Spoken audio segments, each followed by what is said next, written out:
അടിപൊളി സിനിമയാണ്. നല്ല കോമഡി സിനിമ. നല്ല കോമഡി സിനിമ. ഹരിദാസ് സാറിന് ഒരു തിരിച്ചു വരും. നല്ല കോമഡി ഉണ്ടായിരുന്നു. പൊളിച്ചു. നല്ലതായിരുന്നു. സൂപ്പർ സൂപ്പർ പൊളി. Full comedy. നല്ലോണം ചിരിച്ച് മതിയായി. അടിപൊളി. Super super super super.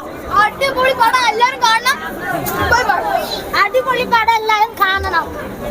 Brainless comedy എന്ന് പറയുന്ന ജോണറിൽ വിട്ട പടമാണ്. അതിനോട് എല്ലാ രീതിയിലും നീതി പുലർത്തുന്ന ഒരു പടമാണ്. എല്ലാവരും നന്നായിട്ട് പെർഫോം ചെയ്തിട്ടുണ്ട്. വിഷ്ണു, ഷൈൻ, ചിന്നു, ദീപ്തി, പിന്നെ വിഷ്ണുവിൻ്റെ വൈഫിൻ്റെ ക്യാരക്ടർ ചെയ്ത കുട്ടി, എല്ലാവരും നന്നായിട്ട് ചെയ്തിട്ടുണ്ട്. നല്ല ടൈമിങ്ങിൽ ചെയ്തിട്ടുണ്ട്.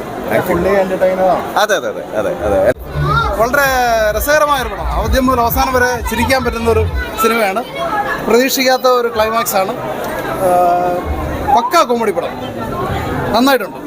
അടിപൊളി അടിപൊളി. നല്ല അഭിനയം. വിഷ്ണു ഒക്കെ അടിപൊളി. നല്ല കോമഡി.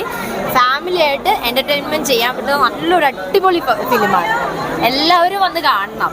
മിസ് ചെയ്യരുത്. ഷൈൻ ചേട്ടനൊക്കെ അടിപൊളിയായിട്ട് ചെയ്തു. വിഷ്ണു ഒക്കെ ഒരു വെറൈറ്റി ക്യാരക്ടർ ശരിക്കും ചെയ്തു. നല്ലതായിട്ട്. വിഷ്ണു ചേട്ടനും ഷൈൻ ചേട്ടനൊക്കെ ഗംഭീരം. എല്ലാവരും ആ കുട്ടി നായികയും എല്ലാവരും അജൂരിസും മറ്റേ ആ കുട്ടി എല്ലാവരും നല്ല പെർഫോമൻസ് കേട്ടോ. റാഫി സാറിന്റെ നല്ല സ്ക്രിപ്റ്റ്, നല്ല ഹരിദാസ് സാറിന്റെ ഗംഭീര ഡയറക്ഷൻ, നല്ല മേക്കിംഗാ. വെറുതെ പറയാൻ നല്ല കണ്ടോ.